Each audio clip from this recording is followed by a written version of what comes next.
আপনার অল্প পরিমাণে জমি আছে, সেই জমিটি কেউ দখল নিতে চাইছে, অর্থাৎ এনক্রোচ করতে চাইছে। সেই জমিটিকে আপনি সুরক্ষিত কিভাবে রাখবেন?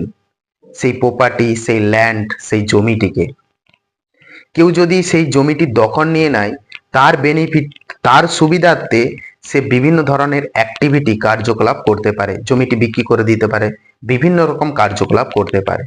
তাই নিজের জমিকে সুরক্ষিত রাখতে এই ধরনের যদি দখল নেয়, দখলের আগের ছবি, পরের ছবি ডিজিটালি আপনি এভিডেন্স হিসাবে আদালতে পেশ করতে পারেন।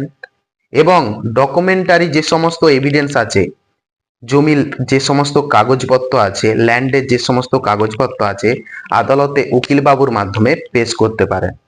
সেই ক্ষেত্রে আপনাকে ইনজাংশন ফাইল করতে হয়। ইনজাংশনটা কি? বাংলা কথায় অর্থ নিষেধাজ্ঞা। এই নিষেধাজ্ঞা ফাইল করলে আপনার ল্যান্ডটাকে আদালত কিন্তু সুরক্ষিত রাখার একটা নির্দেশ দিবে, অর্ডার দিবে।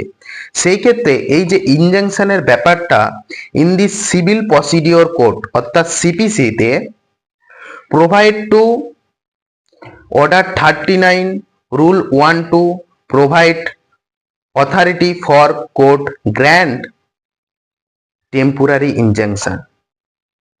কোর্ট কিন্তু এই টেম্পোরারি ইনজাংশনের একটা অর্ডার দিবে, আপনার প্রপার্টিটা কিন্তু সুরক্ষিত থাকবে এবং আপনি এভিডেন্স আকারে আদালতে পেশ করে আপনার উকিলবাবু সেই ক্ষেত্রে আপনার ফেভারেই কিন্তু ডিগ্রি আসতে পারে, আপনার যদি সমস্ত ডকুমেন্টস ঠিক থাকে।